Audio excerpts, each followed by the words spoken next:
10th standard சயின்ஸில் unit 14 தாவரங்களின் கடத்துதல் மற்றும் விலங்குகளின் சுற்றோட்டம் அதான் பார்க்க போகிறோம். விலங்குகள் போல் தாவரங்களுக்கு சுற்றோட்ட மண்டலம் இல்லாத போதிலும் உயரமான தாவரங்களின் மேல் பகுதிக்கு எப்படி நீர் போகுது அப்படின்னா சைலம் வழியாக செல்கிறது. ஸோ அது தாவரங்களின் கடத்துதல் அப்படின்னு சொல்கிறோம்.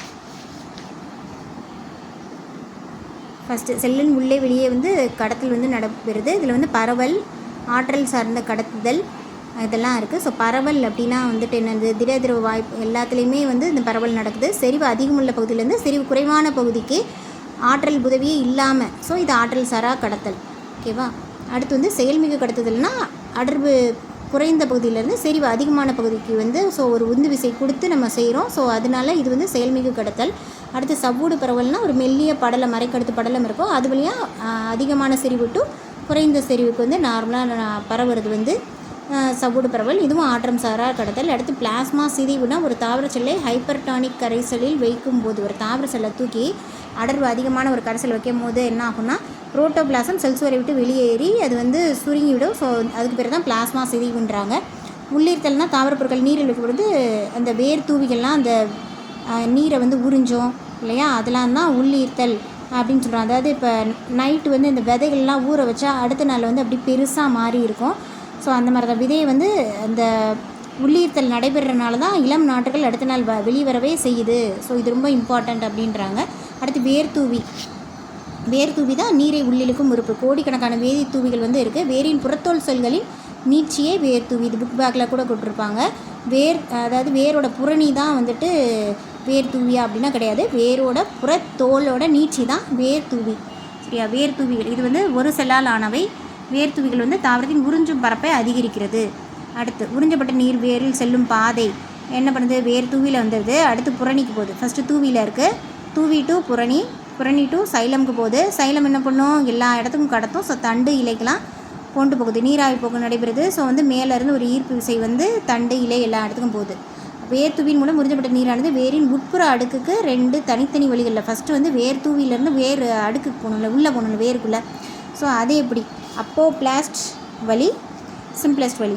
இது எப்படிங்க வச்சுக்கலாம்னா, அப்பா சொன்ன வழி ஒரு சிம்பிளான வழி. அப்பா சொன்ன வழி எப்படின்னா கிடைக்கிற கேப்லலாம் போயிரு அப்படின்ற மாதிரி சொல்லுவாங்க. அதாவது எப்படின்னா செல் இடைவெளிகளெல்லாம் போகிறது.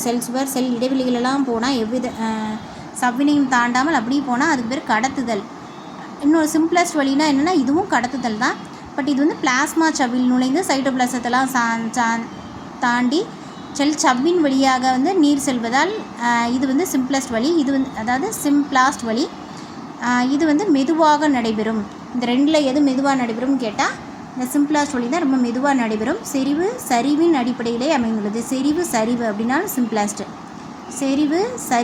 சரிவு அடைஞ்சிச்சுன்னா அதுவும் சிம்பிளாக சரிஞ்சிடும், டக்குன்னு சரிஞ்சிடும், சிம்பிளாக சரிஞ்சிடும். ஸோ சிம்பிள் சரிவுனாலும் சிம்பிளாஸ்ட் வழி தான். இதெல்லாம் புக் பேக்கில் வரும். அடுத்து நீராவி போக்கு துளை வழியாக, இலை துளை வழியாக நீராவி போக்கு நடைபெறுது. ஸோ காப்பு செல்களுக்குள்ளே நீர் போய் அது விரைப்பாயிருச்சு அப்படின்னா என்ன ஆகும்னா அந்த இலை துளை திறந்துக்கும். இது காப்பு செல்களில் விரைப்பாகலை, தண்ணி வெளியே போயிடுச்சு, சுருங்கிருச்சுன்னா இலை மூடிடும். நைட் டைமில் இந்த மாதிரி மூடிடும், பகல் டைமில் இந்த மாதிரி திறந்துருக்கும். அவ்வளோதான். அடுத்து நீராவி போக்கினால தான் இலையிடை திசுக்குன்னு ஒரு பேர் மீசோபில். சரியாக வெளியேறுவதால் இலையிடை திசுவில் குறைகிறது. ஸோ அதை தான் டீட்டெயிலாக கொடுத்துருப்போம். நீராவி போக்கு இழுவிசை. நீராவி போக்கு மேலே போக போக தண்ணியை வேர்லேருந்து தண்டு இலைக்கெல்லாம் இழுக்கும் தாவரம். அதுதான் இழுவிசை. இலைத்துளைகளின் எண்ணிக்கையை பொறுத்து விரவல், இலைத்துளைகளின் சதவீதம் எல்லாத்தையுமே பொறுத்து அது அமையும். நீராவி போக்கு எதுக்கு முக்கியம், கனிமங்கள் தாவரத்தின் அனைத்து பகுதி பொருட்களுக்கும் செல்றதுக்கு, இலைகளின் மேற்பரப்பு குளிர்ச்சியாகவே இருக்கிறதுக்கு, செல்கள் விரைப்புத்தன்மையுடன் இருக்கிறதுக்கு, இது எல்லாத்துக்குமே நீராவி போக்கு அவசியம். செல்கள் விரைப்புத்தன்மையுடன் இருப்பதற்கு என்ன அவசியம்னு 4 ஆப்ஷன் கொடுத்து அதில் நீராவி போக்கு கொடுத்துருந்தாங்கன்னா நீராவி போக்கு அவசியம். வேர் அழுத்தம்னா அந்த சைலத்தில் ஏற்படும் அழுத்தம் தான் வேர் அழுத்தம். சிம்பிளாக கனிமங்களின் உள்ளிழுப்பு. கனிமங்கள் மண்ணில் அயனிகளாக இருக்கிறது. அது அந்த சவ்வின் மூலமாக புக முடியாது. சரியா. ஸோ மண்ணில் விழுந்து கனிமங்களின் செறிவு அதிகமாக இருக்குது. வேர்கள் செல்களின் செறிவினை விட குறைவாக உள்ளது. ஆகவே பெரும்பாலான கனிமங்கள் ஆற்றல் சார்ந்த கடத்துதல் மூலம், அதாவது நீர் ஈஸியாக எப்படி ஆயிரும், போயிடும். ஏன்னா வேரில் நீர் இல்லை, வெளியில் நீர் இருக்குது, ஈஸியாக போயிடும். பட் கனிமங்கள் அப்படி போகாது. ஸோ கொஞ்சம் புஷ் பண்ணி உள்ளே அனுப்பணும். ஸோ அதுக்கு பேர் ஆற்றல் சார்ந்த கடத்தல். ஏடிபியின் மூலம் பெறுகிறது. நீராவி போக்கின் இழுவிசையின் காரணமாக அனைத்து பாகங்களுக்கும் இது அடுத்து மேலே கடத்தப்படுது. கனிம அயனிகள் கடத்தப்படுதல்.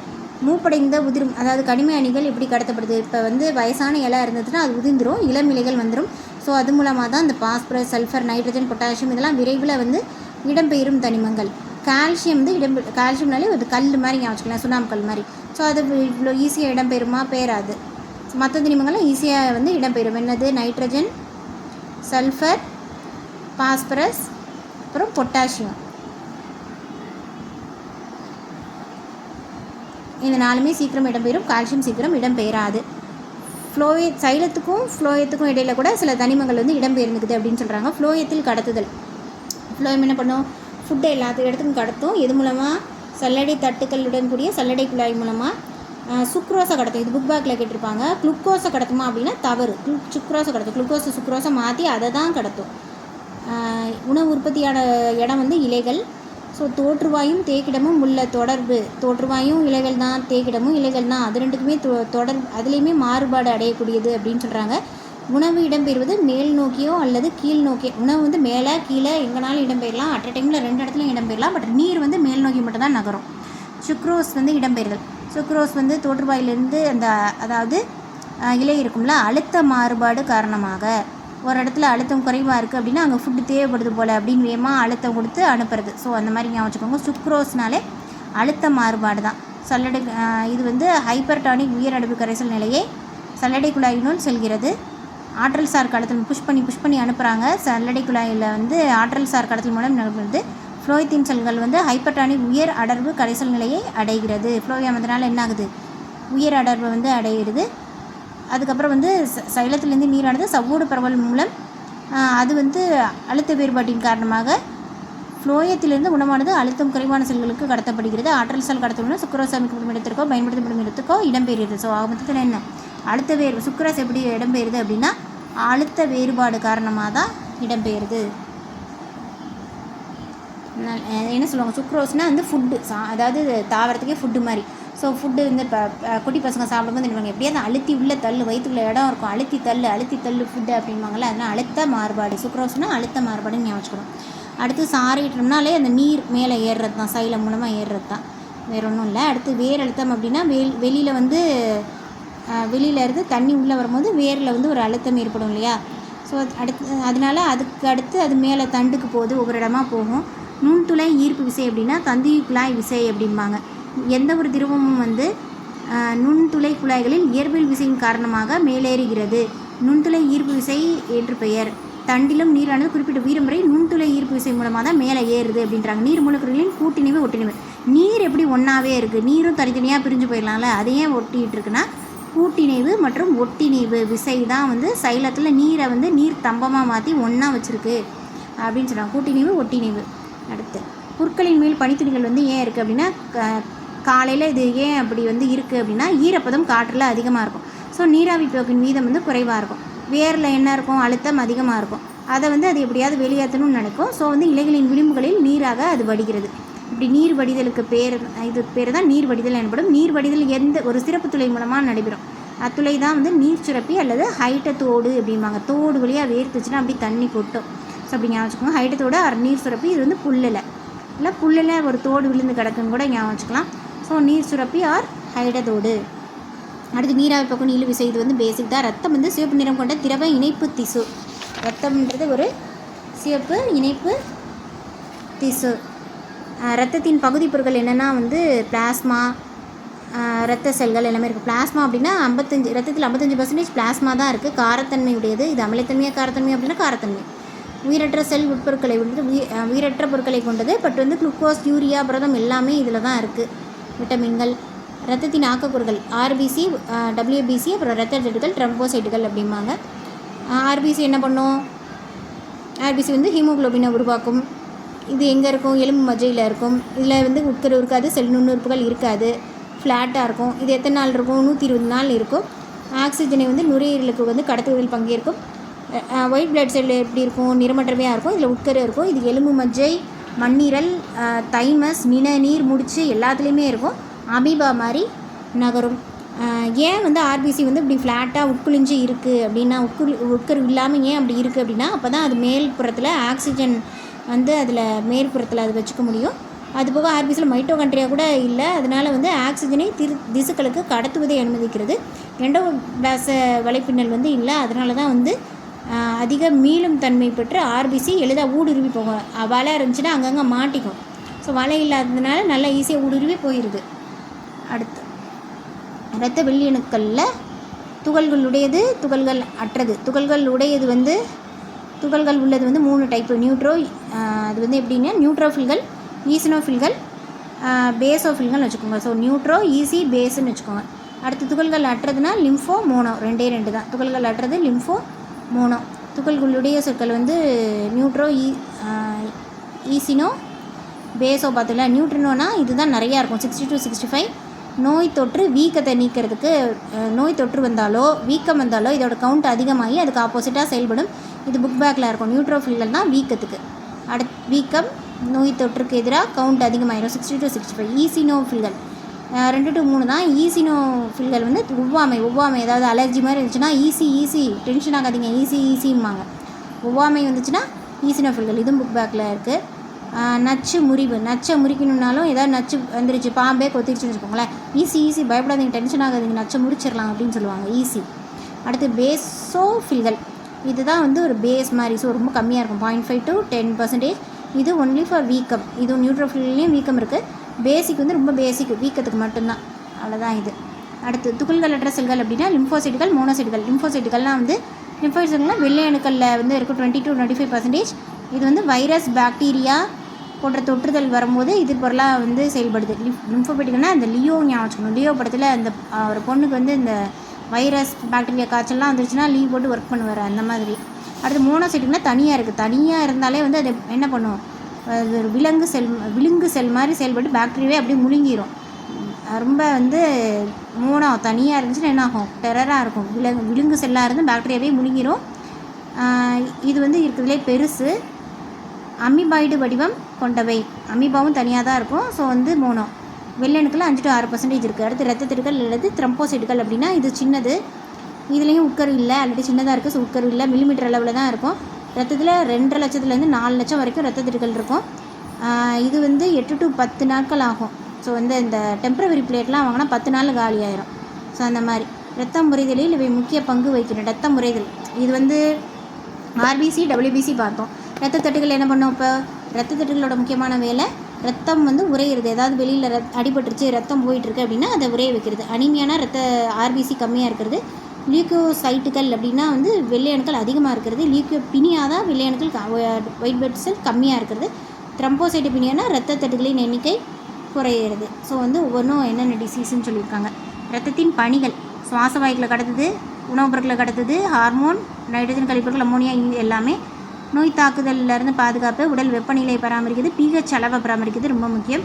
உடல் நீர் சமநிலையை வந்து மெயின்டைன் பண்ணுறது. எல்லாமே என்ன தான் பண்ணுது, பிளட் தான் பண்ணுது. அடுத்து இரத்த நாளங்கள், தமனிகள், சிரைகள். தமனி அப்படின்னா வந்து தமனினா வந்து எப்போவுமே மீளும் தன்மை கொண்டது. தமனிகள் எப்போவுமே மீளும் தன்மை கொண்டது. சிரை தான், சிறைக்குள்ளே போட்டோம்னா மீளவே முடியாது. தமனி மீளும் தன்மை கொண்டது. இதயத்திலிருந்து பல்வேறு உறுப்புகளுக்கு வந்து இது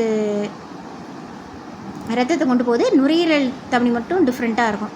சிரைனா என்ன பண்ணும், சிரைனா சிறைக்குள்ளே போடணும். ஸோ எல்லா உடம்புலேருந்து எல்லா ரத்தத்தையும் வந்து இதயத்துக்குள்ளே கொண்டு வருது.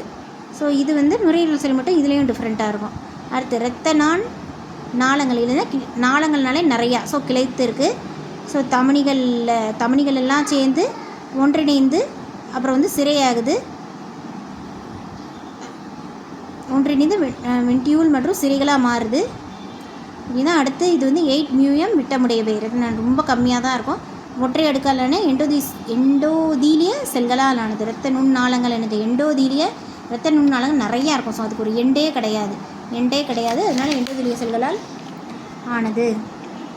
தமனி அப்படின்னா வழங்கும் செல், சிரைனா பெரும் செல். இது வந்து இளஞ்சிவப்பு, இது வந்து சிவப்பு. இதுதான் இளஞ்சிவப்பு, இது வந்து சிரை தான் ரொம்ப டார்க்காக இருக்கும். உடலின் இது வந்து ஆள் பகுதிகளுக்கு இது வந்து கொஞ்சம் ஈஸியாக மேலேயே இருக்கும். ஆழமாக இருந்தால் அழுத்தம் அதிகமாக இருக்கும், இது அழுத்தம் கம்மியாக இருக்கும். வலிமையான மீளும் தன்மை கொண்டது. வலிமை குறைந்த மீளும் தன்மை அற்றது. நுரையீரல் தமனியை விட அனைத்து ஆக்சிஜன் நுரையீரல் தமனி மட்டும் டிஃப்ரெண்ட்டாக இருக்கும். நுரையீரல் சிரை டிஃப்ரெண்ட்டாக இருக்கும். உள்ளீடு வாழ்வுகள் இருக்கா அப்படின்னா இல்லை, இது உள்ளீடு வாழ்வுகள் இருக்கும். அதனால தான் ஜெயிலேருந்து நிறைய பேர் தப்பிச்சு போயிடுறாங்க வாழ்வு வழியாக. அடுத்து சுற்றோட்ட மண்டலம் திறந்த வகை மூடிய வகை. சுற்றோட்ட மண்டலம் 2 வகை, திறந்த வகை மூடிய வகை. திறந்த வகைனா திறந்த வகை ரத்தம், நம்ம ரத்தம்லாம் வந்துட்டு இந்த நர்வ்ஸ் மூலமாக ப்ராப்பராக தான் போகும். திறந்த வகை ரத்தம்னா அந்த கணுக்காடிகள், மென்னுடலிகள், அசிரியன்கள் இதில் தான் வந்து உடற்குழி மூலமாக வந்து ஓப்பன்லேயே போகும். நமக்கு வந்து தமனிகள், சிறைகள் அது மூலமாக ரத்த தந்துகள் வழியாக தான் ப்ராப்பராக பாயும். ஸோ முதுகெலும்புகள் எக்ஸாம்பிள். அடுத்து வில்லியம் ஹார்வி அப்படின்றவர் உடற்செயலின் தந்தை. மூடிய இரத்த ஓட்ட மண்டலத்தை வந்து இவர் தான் கண்டுபிடிச்சார். அடுத்து மனித இதயத்தின் அமைப்புனா பெரிகார்டியல் உறை இருக்கும், பெரிகார்டியல் திரவம் வந்து இருக்கும். ஸோ இந்த திரவம் தான் உராய்வு இயக்கத்தினப்போ உயவு பொருளாக இருந்து காயம் ஏற்படாமல் பார்த்துக்குது. 4 அறைகள் இருக்கும். மேல் அறைகள் ஆரிகள் இல்லாட்டி ஏட்ரியங்கள்ன்றாங்க, கீழ் அறைகள் வந்து வென்ட்ரிக்கிள்கள். ஸோ இடைச்சுவர் வந்து செப்டம் அப்படின்னு சொல்லிட்டு இருக்கும், செப்டிக் ஆகாமல் பார்த்துக்கிற மாதிரி செப்டம்னு இருக்கும். ஆரிக்கிளுக்கு வென்ட்ரிக்கிளுக்கு இடையே வந்து இடைச்சுவரினால் வந்து ஆக்சிஜன் மிகுந்த ரத்தம் ஆக்சிஜன் குறைந்த ரத்தத்தோட மிக்ஸ் ஆகாமல் இருக்கிறதுக்கு மேல் பிரிஞ்சுரை, கீழ் பிரிஞ்சுரை, கரோனரி சைனஸ் வலது இதெல்லாம் வந்து இருக்கும். ஸோ வந்து வலது வென்ட்ரிக்கிலிருந்து உருவான நுரையீரல் பெருந்தமனி வந்து வலது இடது நுரையீரல் தமனிகளை பிரிவடைய செய்கிறது. ஓகேவா. அடுத்து என்னது, இதெல்லாம் வந்து பேசிக் இதயத்தோட ஃபங்க்ஷனு அது மட்டும் தான் வந்து கொடுத்துருப்பாங்க. இடது வென்ட்ரிக்கிலேருந்து உடலின் அனைத்து பகுதிகளுக்கும் ஆக்சிஜன் மிகுந்த ரத்தத்தை கொண்டு போகிறது எதுனா அப்படின்னா பெருந்தமனி. ஓகேவா. உடல் பாகங்களுக்கு எல்லாம் கொண்டு போகிறது பெருந்தமனி. கரோனரி தமனி இதய தசைகளுக்கு ரத்தத்தை கொண்டு போகிறது. இதெல்லாம் 2 தான் ரொம்ப முக்கியம். பெருந்தமனி உடல் ஃபுல்லாக கொண்டு போகுது, கரோனரி தமனி இதயத்துக்கு கொண்டு போகுது. வால்வுகள் ரத்த ஓட்டத்தை ஒழுங்குபடுத்துவதற்கு தான் இந்த வால்வுகள். ரத்தமானது ஒரே திசையில் செல்வதையும் பின்னோக்கி வருவதையும் தடுக்கிறதுக்கு வந்து இந்த வால்வுகள் 3 விதமான வால்வு இருக்குது. ஒன்று வலது ஏற்றிலும் வலது வென்ட்ரிக்கிளுக்கு நடுவில் இருக்கிறது வலது ஆரிக்கிள் மற்றும் வலது வென்ட்ரிக்கிளுக்கு இடையில் அமைந்துள்ளது முக்கோண வடிவத்தினால 3 இதழ்களை கொண்டனால இது மூவிதழ் வால்வு. ஸோ வலது பக்கம் இருந்தால் மூவிதழ் வால்வு. அடுத்து வந்து கார்டோடென்டினே என்ற தசை நீச்சியால் வென்ட்ரிக்கிளின் பாப்புலரி தசைகளோட, இது ஆல்ரெடி பார்த்தோம்ல, பாப்பின் அட்டையில் கூட பாப்பின்னு வரும். ஸோ பாப்புலரி தசைகள் இதெல்லாம் ஒன்றா ஜாயின் பண்ணுறதுக்கு கார்டோடென்டினே பாப்புலரி தசைகளோடு பொருத்தப்பட்டுள்ளது. அடுத்து இடது இதழையும் ஜாயின் பண்ணுறது வந்து ஈரிதழ் வால்வு. ஸோ இது வந்து மிட்ரல் வால்வு அப்படின்னும் சொல்கிறாங்க. முதுகெலும்பில் இதய அறைகள் 2 அறை கொண்டது மீன்கள், 3 அறை வந்து இருவாழ்வுகளுக்கு, முழுமையரா 4 அறைகள் வந்து ஊர்வனுக்கு, 4 அறைகள் வந்து பறவைகள், பாலூட்டிகள் மற்றும் முதலைகளாக இருக்குது. அரைச்சந்திர வாழ்வு வந்து முக்கியமான பெருந்தமனிக்கும் நுரையீரல் தமனியிலையும் இருக்கிறது வந்து அரைச்சந்திர வாழ்வு. அடுத்து சிஸ்டமிக் அல்லது உடல் இரத்த ஓட்டம் அப்படின்னா என்னென்னா, சிஸ்டமிக் இரத்த ஓட்டம்னா ஒன்றுமே இல்லை. ஃபஸ்ட்டு என்ன ஆகும்னா வந்து வென்ட்ரிக்கிள்லேருந்து பெருந்தமனி தானே உடலில் எல்லா பாகத்துக்கும் வந்து கொண்டு போகுது. ஸோ வந்து உடலுக்கு கொண்டு போகிறதும் உடலில் இருக்க அந்த ஆக்சிஜன் இல்லாத ரத்தத்தை வந்து ஏற்றியத்துக்கு, சரியா, வலது ஏற்றியத்துக்கு இடது வென்ட்ரிக்கிள்லேருந்து வலது ஆரிக்கிளுக்கு டேரெக்டாக போகுது. ஃபஸ்ட்டு ஆக்சிஜன் இருக்கிற ரத்தம் உடலுக்கு வருது, ஆக்சிஜன் இல்லாத ரத்தம் இங்கேருந்து வந்து ஆரிக்கிளுக்கு போகுது. ஸோ இந்த ப்ராசஸ் தான் வந்து சிஸ்டமிக் ப்ராசஸ் அப்படின்றாங்க. அடுத்து வந்து நுரையீரல் ரத்த ஓட்டம். நுரையீரல் ரத்த ஓட்டம் எப்படி நடக்குது அப்படின்னா வந்து ஃபஸ்ட்டு நல்ல ரத்தம் வென்ட்ரிக்கிள் டு நுரையீரலுக்கு வந்துருச்சு. நுரையீரல்லேருந்து நல்ல இல்லாத ரத்தம், எப்போவுமே வென்ட்ரிக்கிளில் தான் நல்ல ரத்தம் இருக்கும். ஸோ நல்ல ரத்தம் வந்து ஆக்சிஜன் இருக்க ரத்தம் நுரையீரலுக்கு வந்துருச்சு. நுரையீரல் டு ரத்தம் இல்லாத, ஆக்சிஜன் இருக்கிறது வந்து ஆரிக்கிளுக்கு போகுது. இப்போ நுரையீரல், வென்ட்ரிக்கிள் டு நுரையீரல், நுரையீரல் டு ஏற்றியத்துக்கு. ஓகே, நுரையீரலில் மட்டும் டிஃப்ரெண்ட்டாக இருக்கும்னு பார்த்தோம் இல்லையா. ஸோ நுரையீரல் என்ன ஆகும், ஆக்சிஜன் இல்லாத ரத்தம் வரும், ஆக்சிஜன் இருக்க ரத்தத்தை இது வந்து கொடுக்கும். ஸோ வந்து இப்படி வந்து இது எப்படி இருக்குது, கிளாக் வைஸில் இருக்குது. கிளாக் வைஸில் இருந்துச்சுன்னா அது வந்து நுரையீரல். ஆன்டி கிளாக் வைஸில் இருக்கிறது வந்து சிஸ்டமிக், உடல் உடம்பு முழுக்க போகிற ரத்த ஓட்டம் இந்த டைப்பு எப்படி இருக்குது, ஆன்டி கிளாக் வைஸில் இருக்குது. கிளாக் வைஸில் இருக்கிறது வந்து நுரையீரல் ரத்த ஓட்டம். ஸோ இந்த மாதிரி ஈஸியாக நம்ம புரிஞ்சுக்கலாம். அடுத்து கரோனரி சுற்றோட்டம் என்ன பார்த்தோம், இதய தசைகளுக்கு ரத்தம் போகிறது தான் கரோனரி சுழற்சி அப்படின்னு பார்த்தோம். பெருந்தமனியிலேருந்து அது போகுது, இதயத்தின் வழியாக இருமுறை சுற்று வருது. ஸோ இது வந்து இரட்டை ரத்த ஓட்டம் அப்படின்னு சொல்கிறோம். சில விலங்கினங்களில் ஆக்சிஜன் மிகுந்த ரத்தமும் ஆக்சிஜன் குறைந்த ரத்தமும் கலந்துரும், நம்மளை கலக்காது, சில விலங்குகளில் கலந்துரும். ஸோ வந்து அதே மாதிரி ஒரு முறை மட்டும்தான் இதயத்தை சுற்றி வரும், அது வந்து ஒற்றை ரத்த ஓட்டம். எக்ஸாம்பிள் வந்து மீன்கள், இருவாழ்வுகள், சில ஊர்வனக்கு இப்படி நடக்கும். இதய துடிப்புனா என்னது, சுருங்கி விரிகிறது தான் வந்து சுருங்குறதுனா சிஸ்டோல், விரிகிறதுனா டயஸ்டோல். இதுதான் இதய துடிப்பு. 72 to 75 முறை நியூரோஜெனிக், மயோஜெனிக். நியூரோஜெனிக்னால் வந்து நரம்புகள் மூலமாக வந்து இதய துடிப்பு வந்து போகிறது, நரம்பு முடிச்சுகளில் இருக்குது. எக்ஸாம்பிள் வந்து வலைதேசி புழுக்கள், கணுக்காலிகளில். மயோஜெனிக்னால் நம்ம இதய துடிப்பு வந்து இதய தசை நார்களால் தூண்டப்படுவது. மெல்லுடலிகள்னால் நத்தை, ஆக்டோபஸ், அப்புறம் முதுகெலும்புகள். நம்ம இதய துடிப்பு பரவுதல், மனித இதயமாக இப்போ எப்படி பரவுதுன்னா மயோஜெனிக் முறையில் தான். இது ரொம்ப முக்கியம். மயோஜெனிக் முறையில் தான் பரவுது. எப்படி பரவுது? எஸ்ஏ தான் வந்து இதயத்துக்கே ரொம்ப முக்கியம் அப்படின்னு சொல்லுவாங்க. சைனோ ஏட்ரியல் கணு மறந்துட்டால் எஸ்ஏன்றதை ஞாபகம் வச்சுக்கணும். எஸ்ஏ கணுவானது இதயத்தின் பேஸ் மேக்கர் அப்படின்னு சொல்கிறாங்க. அடுத்து வந்து எஸ்ஏலேருந்து துடிப்பு எங்கே போகணும்னா ஏவிக்கு வந்து போகும். ஏவினா ஏட்ரியோ வென்ட்ரிகுலர். சரியா? இது மறந்துட்டா கூட ஏவி அப்படின்றத ஞாபகம் வச்சுக்கணும். மின் தூண்டல் மாதிரி போகும். ஓகேவா? அடுத்து ஹிஸ் அப்படின்றவர் தான் ஏவியை வந்து கண்டுபிடிச்சார். அதனால் அது வந்து ஹிஸ் கட்டரை அப்படின்னே சொல்லிடுறோம். அடுத்து நாடி துடிப்பு. இதய துடிப்பின் போது ரத்தம் வந்து தமனிக்குள் உந்தி தள்ளப்படுகிறது. நம்ம மணிக்கட்டில் வர்ற இதை தான் வந்து நாடி துடிப்புன்றாங்களே, அது வந்து தமனி. ஸோ 70 to 90 வரை இதய துடிப்பு கிட்டத்தட்ட வந்துடும் அந்த மாதிரி. அடுத்து இதய சுழற்சினா என்ன? இதய துடிப்பு தொடங்குறது முடிகிறது, அதுதான் வந்து இதய சுழற்சி. ஏட்ரியல் சிஸ்டோல்னா சுருங்குறது, டயஸ்டோல்னால் விரிகிறது. இது வந்து 3 டைப்பில் நடக்கும். மொத்தம் வந்து இதய அறைகளே 4 அறையாக இருக்குமா. இது 8 மாதிரி ஞாபகம் வச்சுக்கிட்டிங்கன்னா 0.8 செகண்ட்ஸ் ஆகும் மொத்தமாக இதய சுழற்சி நடக்க. ஃபஸ்ட்டு வந்து ஒரு ஏட்ரியல் 2 வென்ட்ரிக்கல் நடக்கும். ஏட்ரியலில் வந்து சுருக்கம், வென்ட்ரியில் ஒரு சுருக்கம், அடுத்து கடைசியாக ஒரு டயஸ்டோல் விரிவு. இது எவ்வளோ நிமிஷம் அப்படின்னா 0.1, 0.3, 0.4 அவ்வளோதான். இதே ஒலிகள் வந்து லப்டப்னு நடக்கும். லப்டப்னா ஈரிதழ் மூவிதழ் மூடுறப்போ திறக்கிறப்போ. ஸோ இது கொஞ்சம் பெருசாக இருக்கும். டப்புன்றது ஒன்லி அந்த அரைச்சந்திர வாழ்வு மூடுறப்போ திறக்கிறப்போ. ஸோ இது கொஞ்சம் சின்னதாக இருக்கும். இரத்த அழுத்தம் அப்படின்னா பக்கவாட்டு சுவர்களெல்லாம் ஒரு அழுத்தம் வந்து வரும், அதான் வந்து இரத்த அழுத்தம் அப்படின்னு சொல்லுவாங்க. சிஸ்டோலிக் அழுத்தம், டயஸ்டோலிக் அழுத்தம். இது வந்து ரொம்ப பேசிக் தான். அடுத்து சிஸ்டோலிக் அழுத்தம் வந்து மிகை அழுத்தம் இருக்கனால தான் இது சுருங்குது. ஸோ வந்து சிஸ்டோலிக் அழுத்தம். குறைஞ்ச அழுத்தம் கொடுத்தா அது சுருங்காது, விரியும். ஸோ டயஸ்டோலிக் அழுத்தம் 120 to 80 mm. நம்ம ப்ரெஷர் செக் பண்ணுவோம்ல அந்த. ஸோ ஸ்டெதோஸ்கோப் வந்து ஹார்ட் பீட் செக் பண்ணுறதுக்கு. ஸ்பிக்மோமீட்டர் வந்து இரத்த அழுத்தத்தை செக் பண்ணுறது. இன்னொன்று வந்து மேனோமீட்டர்னு சொல்லுவாங்க. சிக்மோ இல்லாட்டி மேனோமெட்ரிக் நவீன எண்ணியல். இதெல்லாம் வந்து ப்ரெஷர் செக் பண்ணுறது. இரத்த வகைகள் வந்து காரல் லேண்ட் ஸ்டீனர். சரியா? லேண்ட் ரிலேட்டடாக நிறைய செக் பண்ணுறவர் பிளட் டைப்பும் கண்டுபிடிச்சாருன்னு ஞாபகம் வச்சுக்கோங்க. ஸோ லேண்டே கண்டுபிடிக்கிறது, பிளட்டை ஈஸியாக கண்டுபிடிச்சிடுவார். ஏபிஓ இதெல்லாம் பிரித்தது இவர் தான். ஏபியை சொன்னது யார் அப்படின்னா வந்து டிகாஸ்டிலோ ஸ்டர்லி. இவர் சொன்னது வந்து டிக் போட்டுகிட்டே வரும்போது இவர் கண்டுபிடிச்சாருன்னு ஞாபகம் வச்சுக்கலாம். டிக்கா அப்படி இல்லாட்டி வந்து காசு வாங்கிட்டு இவர்கிட்ட இருந்து கண்டுபிடிச்சாரு அப்படின்னு வச்சுக்கலாம். ஏபியை கண்டுபிடிச்சவர் இவர் தான். ஓகேவா? அக்ளூட்டினோஜன் ஆன்டிஜன், அக்ளினோட்டினின் ஆன்டிபாடிகள் அப்படின்னு சொல்கிறாங்க. ஆர்பிசி மேல்புற படலத்தில் வந்து ஆன்டிஜன் இருக்கும். ஆன்டிஜன் மேலே இருக்கும். சரியா? இப்போ ஏ வகைனா ஆன்டிஜன் வந்து ஏயாக இருக்கணும், ஆன்டிபாடி பியாக இருக்கணும். பினா ஆன்டிஜன் பி, ஆன்டிபாடி ஏ. ஏபினா அதுக்கு ஆன்டிஜன் இருக்குது. ஆன்டிஜன் வந்து பார்த்திங்கன்னா ஏபி ரெண்டுமே இருக்குது, ஆன்டிபாடியே இதுக்கு கிடையாது. அதே மாதிரி ஓக்கு வந்து ஆன்டிஜன் கிடையாது, ஆன்டிபாடி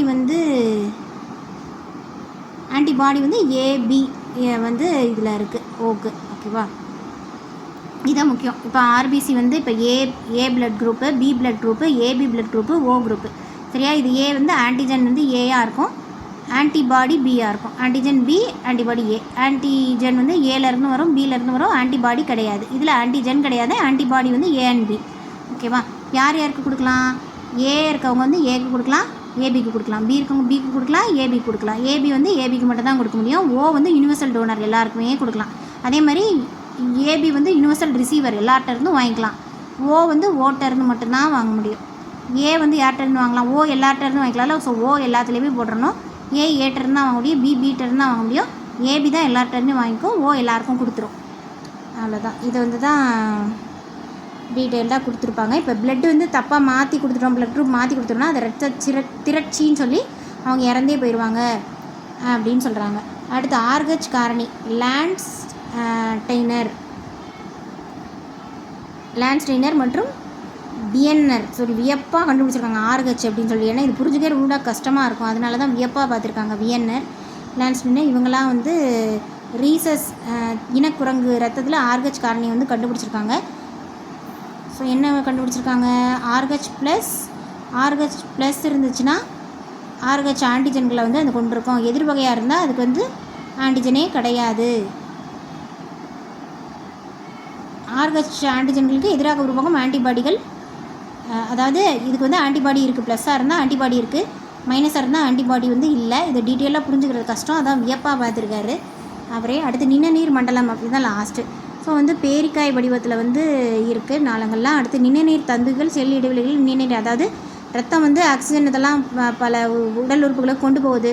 ஸோ அப்படி இருக்கும்போது சில கேப்லலாம் வந்து போகிறப்போ அதில் ஆக்சிஜன் இதெல்லாம் கம்மி ஆயிடுச்சுன்னா அதுதான் நிணநீர். இப்போ குறைந்த அளவு புரதத்தை கொண்டிருக்கும். சில இடங்களில் வந்து ரத்தம் போக முடியாது, அந்த இடத்துக்குலாம் ஊட்டப்பொருள் ஆக்சிஜன் கொடுக்குறதுலாம் இதோட வேலை. நிணநீரின் படிகள் ரத்தம் செல்ல முடியாத இடங்களுக்கு ஊட்டச்சத்து இதெல்லாம் கொடுக்கறதுக்கு அதிகப்படியான திசு திரவத்தையும் வளர்ச்சிதை மாற்றப்பொருட்களும் திசுக்களின் இடைவெளிகளிலிருந்து புரதங்களையும் ரத்தத்தில் விடும். எப்படி இது இடைவெளியிலலாம் போய் கொடுக்குதோ அதேமாதிரி இடைவெளியிலேருந்து பிரச்சனைகள்லாம் இருக்கிற ரத்தத்தை திரும்ப இது மேலே கொண்டு வர்றதும் இதோட வேலை தான். இது வந்து சிறு குடலினால் உறிஞ்சப்பட்ட கொழுப்பினை ரத்தத்திற்கு எடுத்து செல்கிறது. குடல் நெஞ்சுகளை காணக்கூடிய நிணநீர் தந்துகள் செரிக்கப்பட்ட கொழுப்பு ரிலேட்டடான ஒர்க்கும் இதான் பண்ணுது. நிணநீர் வந்து லிம்போசைட்டுகள் உடலை நோய் தாக்கத்திலிருந்து நிணநீரில் இருக்க ஒரு நல்ல விஷயம் என்னது, லிம்போசைட்டுகள் இருக்குது, அது வந்து நோய் கிருமியிலேருந்து பாதுகாக்குது. மூலக்கர்கள் செறிவு மிகுந்த டு செறிவு குறைவதுக்கு போகிறதுக்கு வந்து பரவல், சவ்வூடு பரவலில் ஒரு சவ்வு நடுவில் இருக்கும், அவ்வளோதான். தாவர இலைகள் இலத்திலை வழியாக நீராவி போக்கு நடைபெறுகிறது. சுற்றோட்ட மண்டலம், காற்றோட்ட ரத்தம், நிணநீர், இதயம் இதெல்லாமே வந்து காற்றோட்ட மண்டலம். ஸோ ரத்தம் 2 பகுதி பெருக்கள் திரவ பிளாஸ்மா மற்றும் அவற்றின் ஆக்கக்கூறுகள். இரத்த குழாய்களுக்கு இரத்தத்தை உந்தி தள்ளும் உறுப்பு இதயம். இரத்தம் வந்து ஆக்சிஜன் மிகுந்த மற்றும் ஆக்சிஜன் குறைந்த நிலையில் உடலை சுற்றி வருகிறது. இதய தசைகளுக்கு வந்து கரோனரி ரத்த ஓட்டம் தான். அடுத்து இதய துடிப்பு வந்து இதயத்தின் ஆரிக்கல் வென்ட்ரிகள் சுருங்கி விரிவது. இதய துடிப்பு தூங்குவதற்கு முடிவதற்கும் காலம் தான் இதய சுழற்சி. இரத்த அழுத்தம் வந்து சிஸ்டோலிக் இரத்த அழுத்தம், டயாஸ்டோலிக். பிளட்டு ஏபிஓ 4 குரூப் தான் இருக்குது. லான்ஸ்டீனர் பியண்டர் தான் ஆர்ஹெச் காரணியை கண்டுபிடிச்சாங்க. ரத்த தந்துகள் சுருளில் உள்ள துளைகள் வழியாக பிளாஸ்மா புரதம் ரத்த செல்கள் திசுக்கள் இடைவெளியிலலாம் அங்கே ஊடுருவி போய் கொடுக்கறது நிணநீர். ஆற்றல் சார்ந்த கடத்தலில் மூலக்கூறுகள் இதெல்லாம் வந்து புக் பேக் கொஸ்டின் தான், நீங்கள் அப்படியே வந்து செக் பண்ணிக்கலாம், ரொம்பவே ஈஸியாக தான் இருக்கும். இந்த பொறுத்துக்கு மட்டும் பார்க்கலாம், கொஞ்சம் டிஃப்ரெண்ட்டாக இருக்கும்.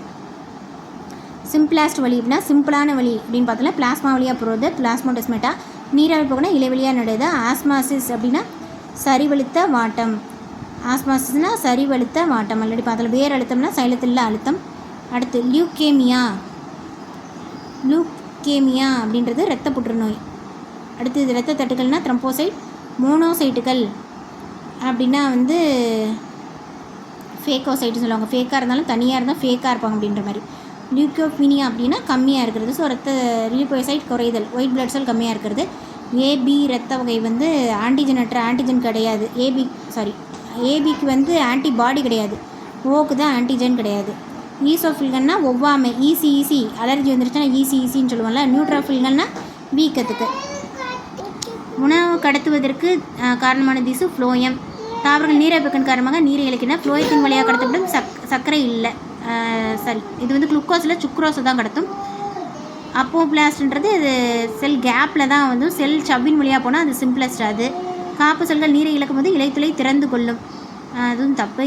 அடுத்து வந்து இதய துடிப்பின் துவக்கம் தூண்டல் எல்லாமே நரம்பின் மூலமாக எஸ்ஏ கணு மூலமாக நடைபெறும். அனைத்து செல்களும் ஆக்சிஜன் குறைந்த ரத்தத்தை கடத்துவது இல்லை. நுரையீரல் செல் மட்டும் டிஃப்ரெண்ட்டாக இருக்கும்.